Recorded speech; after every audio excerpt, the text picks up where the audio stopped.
इस वक्त हमारे साथ बातचीत के लिए उत्तर प्रदेश बीजेपी अध्यक्ष भूपेंद्र चौधरी मौजूद हैं। सर, मोदी सरकार के 9 साल पूरे हो रहे हैं। इन 9 सालों को लेकर किस तरह से उत्तर प्रदेश में कार्यक्रम आप लोग आयोजन कर रहे हैं?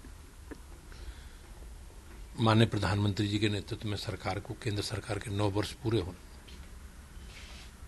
और भारतीय जनता पार्टी हमेशा अपने कार्यक्रमों के, अभियानों के माध्यम से, अपनी सरकार के कामों के माध्यम से लगातार हम जनता के बीच में रहते हैं।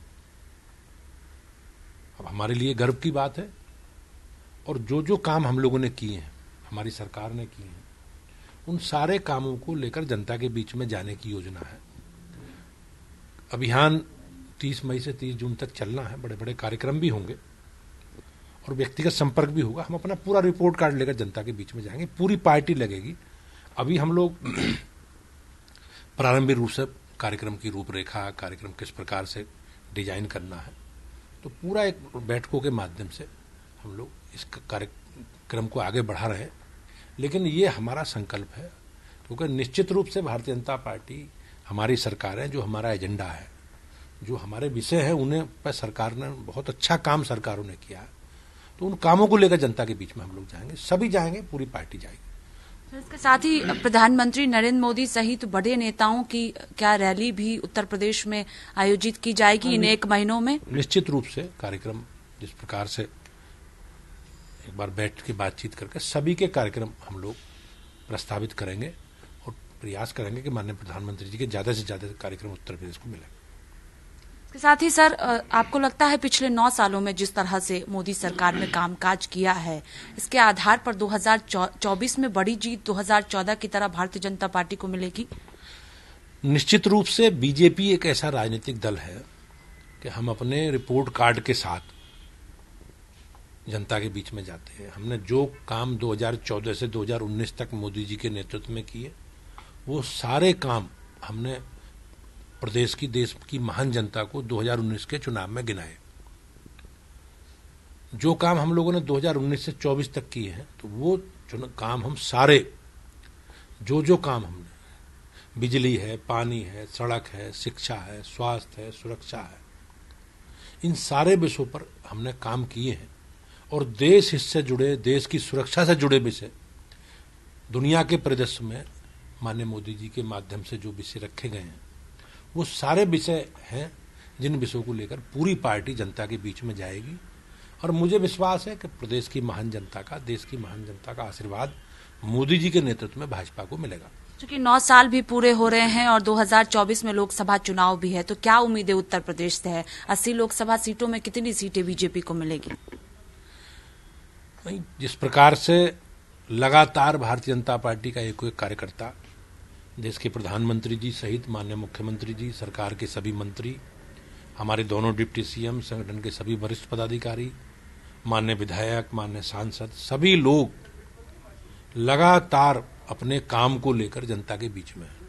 लगातार हम लोग अपने कार्यक्रमों के माध्यम से, अभियानों के माध्यम से, अपनी बैठकों के वैचारिक विषयों को लेकर, सेवा के काम हो, रचनात्मक काम हो, लगातार जनता के बीच में है। दूसरे लोग केवल चुनाव के समय अपनी उपस्थिति दर्ज कराते हैं, लेकिन अब प्रदेश की जनता सब जानती है, देश की जनता सब जानती है कि कौन दुख दर्द में, अच्छे बुरे में साथ खड़े हैं, कौन लोग अपने एजेंडे के साथ आए हैं और चुनाव समाप्त हो जाएगा तो गायब हो जाएंगे, और फिर चुनाव आएगा फिर आ जाएंगे, नकारात्मक बात। तो अब निगेटिव पॉलिटिक्स करने वालों का उत्तर प्रदेश की राजनीति में कोई स्थान नहीं है। हमारी पूरी तैयारी है और पूरी तैयारी के साथ हम इस अभियान में आगे बढ़ेंगे।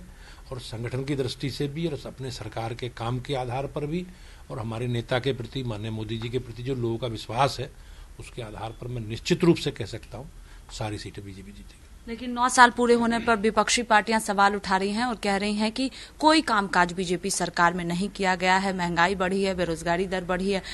इसको किस तरह से आप देख रहे हैं? आप चाहे रोड कनेक्टिविटी हो, सड़कें, रेल के क्षेत्र में हो, स्वच्छता से जुड़े विषय हो, राज्य को लेकर आप बिजली से जुड़े विषय हो, सुरक्षा से जुड़े विषय हो, स्वास्थ्य से जुड़े विषय हो। आप देखो कोरोना की वैश्विक महामारी में सरकार के बेहतर प्रबंधन के कारण उसकी चर्चा WHO ने भी की। WHO और उसी का ही परिणाम है कि 220 करोड़ से ज्यादा लोगों को निःशुल्क टीकाकरण सरकार ने कराया। देश में पोलियो की बीमारी आई, पोलियो का टीका कब आया और कोरोना का टीका कब आया, विकसित देशों के साथ आया। तो सारे क्षेत्रों में सरकार ने बहुत अच्छा काम किया है और मुझे विश्वास है कि सबको अपनी बात कहने का अधिकार है, जनता के बीच में विपक्ष को भी अपनी बात रखने का अधिकार है। लोकतंत्र में यही खूबसूरती है। लेकिन हम अपनी बात कहेंगे और मुझे विश्वास है कि निश्चित रूप से जनता आशीर्वाद भाजपा को और मोदी जी को देगी। सर, एक सवाल ये भी है कि निकाय चुनाव में जिस तरह से भारतीय जनता पार्टी की प्रचंड जीत उत्तर प्रदेश में हुई है, उसके बाद चर्चाएं तेज हैं कि विधानसभा चुनाव से लेकर निकाय चुनाव की बात करें तो कई नेता बागी हो गए थे जिनको टिकट नहीं मिला था। ऐसे में क्या वो पार्टी में अगर आते हैं तो आप लोग लेंगे उन्हें? भारतीय जनता पार्टी एक विचारधारा से जुड़ा राजनीतिक संगठन है और हमारे लिए कोई अछूत नहीं है। हमारे जो विचार से सहमत है, जो हमारे नेता माननीय मोदी जी के नेतृत्व में काम करना चाहता है, हम सबका स्वागत करेंगे, हम सबको साथ लेकर चलेंगे। क्या बातचीत भी हो रही है? लोकतंत्र है, सबको अपनी अपनी बात करने का अधिकार है और हम लोग बातचीत सबसे करते रहते हैं। हमारे सबसे अच्छे संबंध हैं। हमारे कोई वैचारिक दृष्टि से मतभेद हो सकते हैं लेकिन व्यक्तिगत हमारे किसी से कोई मतभेद। क्योंकि सर, निकाय चुनाव के दौरान आपने कार्रवाई भी की थी जो बागी हुए थे, तो ऐसे में क्या बातचीत अगर करेंगे आप पार्टी में लेंगे उनको? इसके लिए बीजेपी तैयार? एक अनुशासन की कार्रवाई, पार्टी हमारी अनुशासन को प्राथमिकता में रखकर काम करने वाली पार्टी है। हम अनुशासन के प्रति भाजपा बहुत दृढ़ रहती। नगर निकाय चुनाव में बहुत लोग चुनाव लड़ना चाहते थे, सभासद का भी लड़ना चाहते थे, मेयर का भी लड़ना चाहते थे, चेयरमैन का भी लड़ना चाहते थे और जिन लोगों को टिकट मिला उनसे योग्य कार्यकर्ता भी भाजपा में है, ऐसा नहीं है। लेकिन पार्टी के एक प्रत्याशी चयन की प्रक्रिया है, उसके आधार पर हम लोगों ने चयन किए हैं और हमने सब लोगों को एक परिवार भाव की तरह सबको सम्मान से सहमत करके अपने निर्णयों के साथ सहमति प्रदान करते हुए सब लोग भाजपा के निर्णय के साथ खड़े हैं। कुछ लोग ने अनुशासन की सीमाएं लागी, उनके खिलाफ कार्रवाई होगी। लेकिन मैंने जैसे कहा, हमारे लिए कोई अलग नहीं है, हमारा परिवार है और हम अपने परिवार को सबको समेट के सबको साथ लेके चलेंगे। सर, निकाय चुनाव में आप लोगों ने कई मुस्लिम उम्मीदवार उतारे थे जिन्होंने जीत हासिल भी की है। चाहे हम उपचुनाव की भी बात करते हैं तो वहां पर भी मुस्लिम उम्मीदवार चुनाव जीते। ऐसे में 2024 में क्या बीजेपी ज्यादा मुस्लिम उम्मीदवारों पर भी चर्चा करेगी? निश्चित रूप से देश के प्रधानमंत्री जी का जो संकल्प है, सबका साथ, सबका विकास और सबका विश्वास, माननीय प्रधानमंत्री जी ने हमेशा 140 करोड़ देशवासियों की बात कही है। हमने किसी को छोड़ के नहीं। लोकतंत्र की खूबसूरती है कि ज्यादा वोट लेने वाला जीतता है, लेकिन हमारी सरकार किसी को छोड़ के नहीं। हमारी सरकार की जितनी भी योजनाएं हैं उन सारी योजनाओं में बगैर किसी भेदभाव के, बगैर किसी वोट बैंक के आधार पर हम लोगों ने सबको लाभ पहुंचाने का काम किया है। सरकार की जो गरीब कल्याण की योजनाएं हैं, सरकार की जो अंत्योदय की योजनाएं हैं, उसमें कोई किसी प्रकार का भेदभाव नहीं। हम सबको साथ लेकर चलने के संकल्प के साथ आगे बढ़ रहे हैं और बीजेपी का स्वरूप भी अब सर्वव्यापी और सर्वस्पर्शी है और हम लोगों ने सबको लड़ाने का, सबको लड़ने का अवसर दिया है निश्चित रूप से, और हमें सब लोगों का आशीर्वाद मिला है और उसी के कारण इतना बड़ा परिणाम मोदी जी के और योगी जी के नेतृत्व में आया है।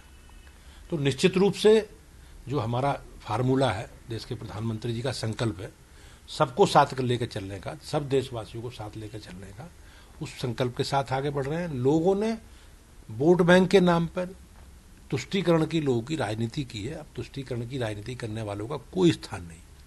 एक समाज के बड़े तबके को लोगों ने गुमराह करके, बहका वातावरण पैदा करके लोग वोट लेते रहे उनका। लेकिन अब देश की जनता सजग है और समझदार है और उसी का परिणाम है कि नगर निकाय चुनावों में आपने देखा होगा बड़ी संख्या में समाज के अलग अलग वर्गों के लोग निर्वाचित होकर आए और हम लोग संकल्पित हैं सबको साथ लेके चलेंगे। आखिरी सवाल है कि कर्नाटक चुनाव में जिस तरह से जीत हुई कांग्रेस पार्टी की, उसके बाद ममता बनर्जी पश्चिम बंगाल के मुख्यमंत्री, उनका बयान सामने आया। उन्होंने कहा जो भी क्षेत्रीय दल मजबूत है वहां पर मिलकर चुनाव लड़ा जा सकता है, जिनको अखिलेश यादव ने समर्थन किया है और कहा है आपको लगता है कि 2024 में अगर सभी पार्टियां साथ आती हैं उत्तर प्रदेश में भी तो बीजेपी के लिए मुश्किल हो सकती है? आपने देखा पिछली बार 2019 के चुनाव में सारे विपक्षी दल गठबंधन में थे, सपा, बसपा, कांग्रेस, राष्ट्रीय लोकदल, सब गठबंधन में थे। लेकिन प्रदेश की महान जनता ने 51% वोट, 50% से ज्यादा वोट और 80% लोकसभा की सीटें भाजपा को दी।